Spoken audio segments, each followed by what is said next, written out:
House to Home, presented by RE/MAX Diamond Realty. Hi there, everybody. Welcome back to House to Home, where we are continuing our series on talking to prominent government officials about various things that affect the real estate market. I have Gina Campos and Liz Duenas from RE/MAX Diamond Realty, and we are joined by a very good friend of ours, Daphne Shimizu, the Director of the Department of Revenue and Taxation. Ladies, half a day, and good to see all of you. Half a day. Okay, Liz is, of course, coming to us from her palatial mansion with all those wonderful pictures in the background. I know I'm very familiar with Daphne's very busy office right there. So, Daph, of course, we thank you and your staff at the agency for all the work that you're doing. And apparently, Gina's coming to us from the Bay Area. Yeah, absolutely. We're doing our virtual traveling since we can't do it any other way. Very good. Well, I'm partial to Tumon Bay, but, that's just me. But, there are certainly more pressing issues afoot right now, like the reason why the three of us are gathering, or the four of us are gathering here. Yeah. Oh, please, ladies. Well, we wanted to thank Daphne for joining us. I know you have such a busy schedule.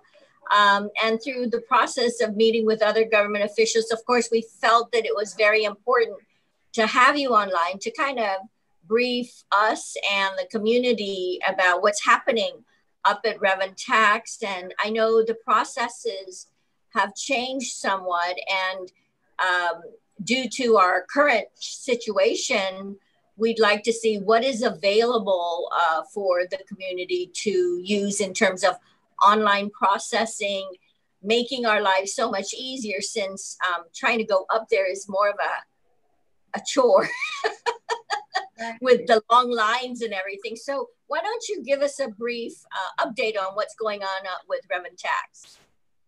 Sure, and thank you so much for having me, Liz and Gina and Jason. Really appreciate it so we could get the word out.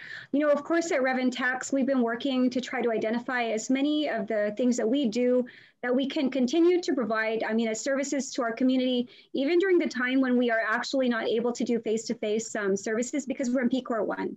The first time we were in PCOR 1, obviously, we didn't know how long we were going to be in that situation. All of this was very new. When we came into PCOR 1 this next time, we knew, as we've been kind of contemplating or thinking about what's going to be happening, that likely this, restricting and relaxing of restrictions, going in and out of PCOR 1 to PCOR 2 and 3 is probably something that we're going to see for a while. So we knew that it's important for us to have some level of in terms of services, being able to provide services to our community, even when we are not able to, actually see people face to face.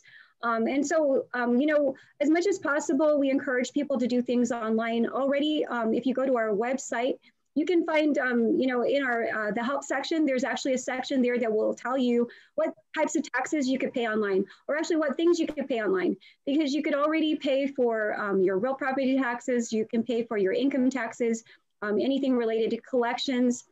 Those things can actually already be done online. And we actually have, a wide range of items that you can pay online. There are things that we've been able to do online for a while. For example, business license renewals are able to be done online. So for those individuals, if you don't have a clearance issue, you can go ahead, log in online, and you can actually renew your licenses online. You can also do vehicle registrations renewals online. And so those are things that we have seen. Something that, I think that what we believe is a success for us is, for example, in our vehicle registrations, the renewals, where in fiscal year 2017, we saw about 4,000 renewals online. Fiscal year 18, we saw about 6,000. Fiscal year 19, we saw about a little bit less than 9,000. And fiscal year 2020, as of August 20, we saw over 20,000 renewals for vehicle registrations online. That's 12,000 more vehicles that were registered online than just the prior year. And that's even with 1 month left in this fiscal year. So, our goal and our strategy is to do, to utilize that kind of as a basis where we are able to move toward doing things more online, so that we can, reduce the amount of customer contact that's required for what we do.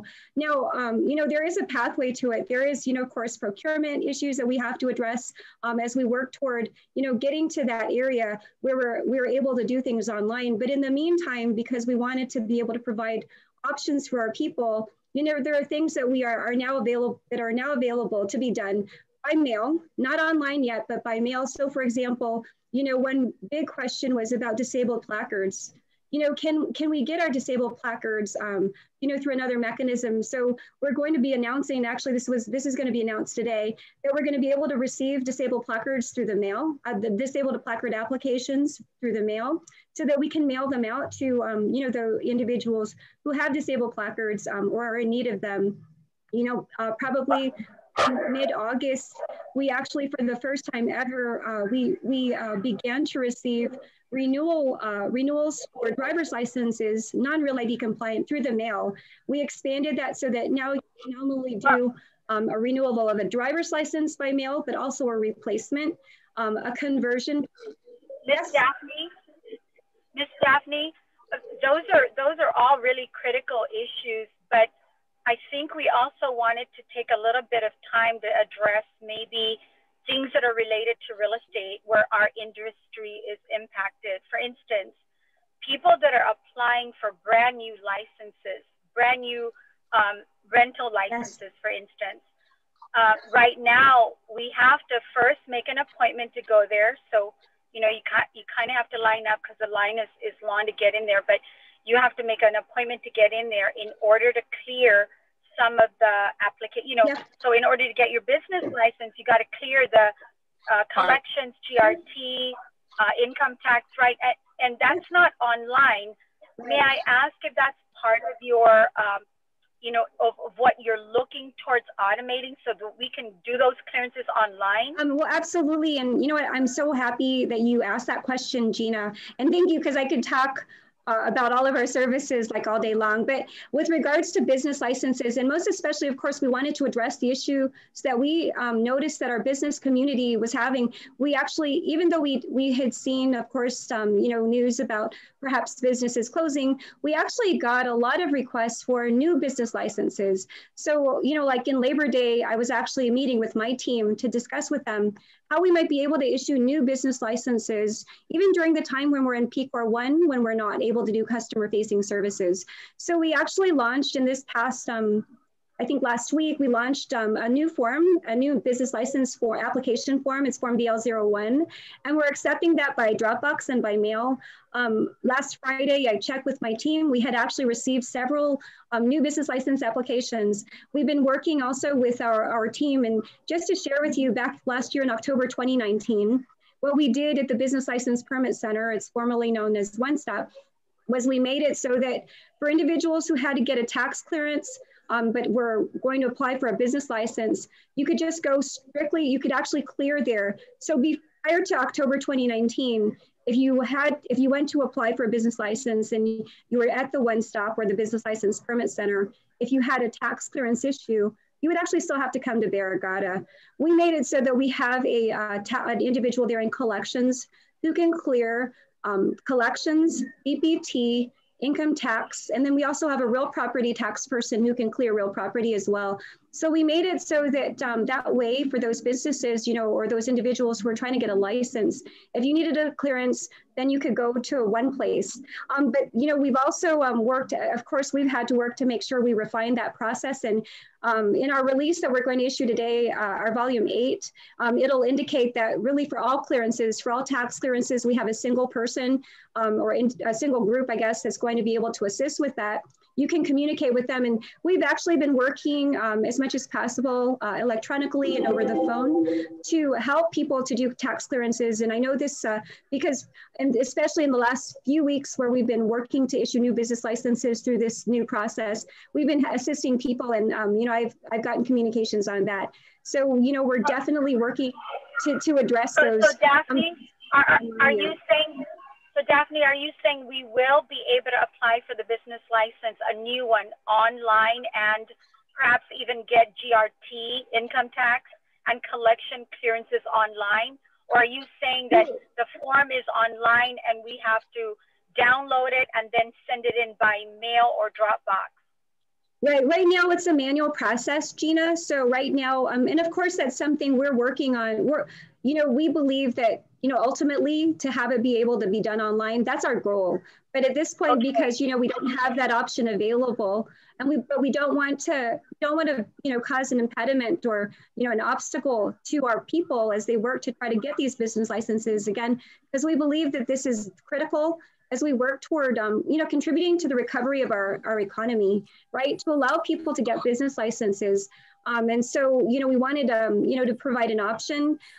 Is it a perfect scenario right now? No. We know we want to get to an online format. But in the meantime, until we get there, we wanted to give people an alternative. So we've actually begun to receive business license applications in the last week through mail and Dropbox. And again, I'm confident, I've already talked with my team, to inquire with them on how many we received in the last week. And we're working to process those.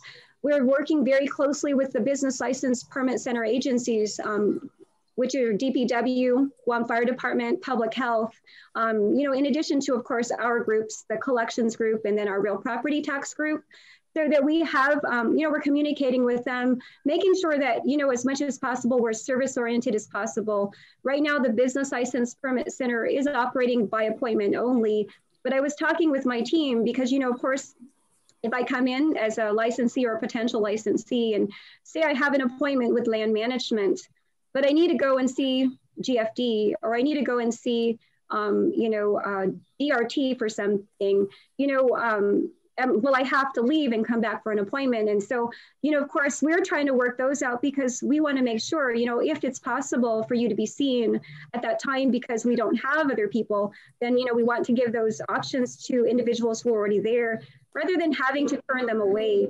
and have them come back later.